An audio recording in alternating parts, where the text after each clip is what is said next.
Chris, on a scale of 1 to 10, how much do you like the idea of Wayfair expanding to yet another large format store for footprint? Oh, and can I say 11? I think I don't know if there's a number above 11 actually. I don't know. Spinal I Tap kind of mean, tapped us out at 11, but I would say I think 11's appropriate. I Sure, think I sure. But yeah, tell yeah. us why. Tell Well, us why. I mean, you know this better than anybody, probably on a degree that I probably won't even share on this podcast, but I've got there's a little Walton Wayfair history going back here. So after we finished up our Just a store of the little. future, yeah, after we finished up our store of the future work, this was back in 2017, so 8 years ago.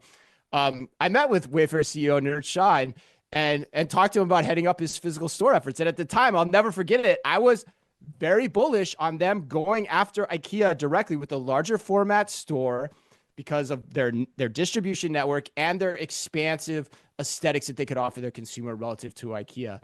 And he thought I was nuts. Like he thought I was crazy. He literally laughed when I told him Was the it from idea. that idea or just you and your personality? No, it was that idea. It's Just like kidding. he's basically like, no way. Well, now he's like, no, we're gonna go small. We're gonna go small. We're gonna experiment. I'm like, fine, you can do that, but it's not gonna work. And here we are, 8 years later, and the idea appears to be working. People are. Here's the other thing. I asked Placer AI to pull some data for me on this. People are lingering in this store longer. They're lingering in this store on average 50 minutes compared to an average home furnishing experience of 40 minutes.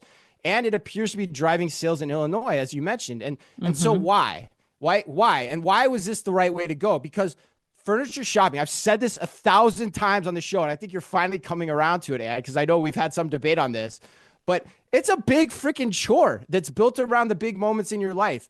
And Wayfair has a ton of breadth and variety that it can offer to help people get this chore done. So keep in mind, here's the other point.